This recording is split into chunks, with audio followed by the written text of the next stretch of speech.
If you put a dummy in a baby's mouth, then guess what? He's going to suck. He can't help it because of the sucking reflex. Now we can make use of this innate reflex to investigate what babies prefer.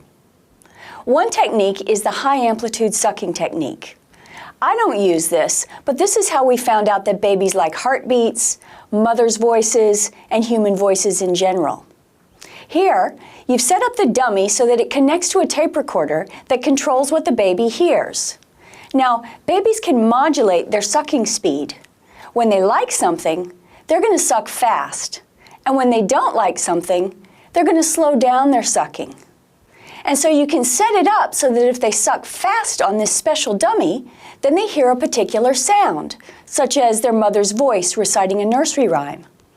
You allow them to suck for a minute or so, and each time they suck fast, they get to hear their mother's voice.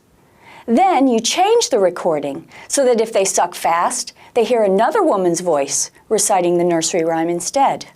You let this one go for a minute as well. You repeat this minute by minute for 10 minutes or so in total.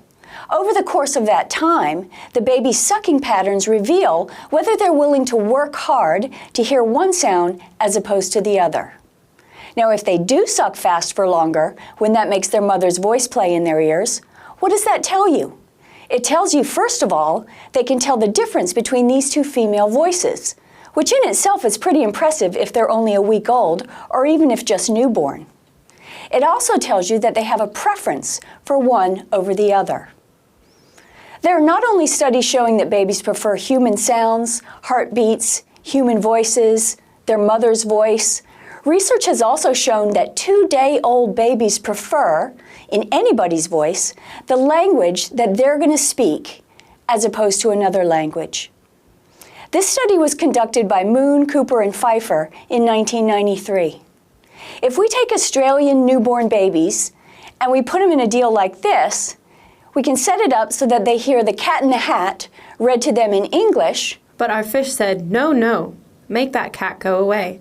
Or The Cat in the Hat read by the same woman, bilingual woman, in Spanish. No debe estar aquí, ni muy cerca siquiera. No debe estar aquí si su mamá está fuera.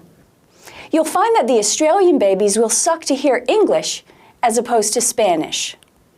You take the same setup to Spain, and those babies are going to suck to hear Spanish instead of English.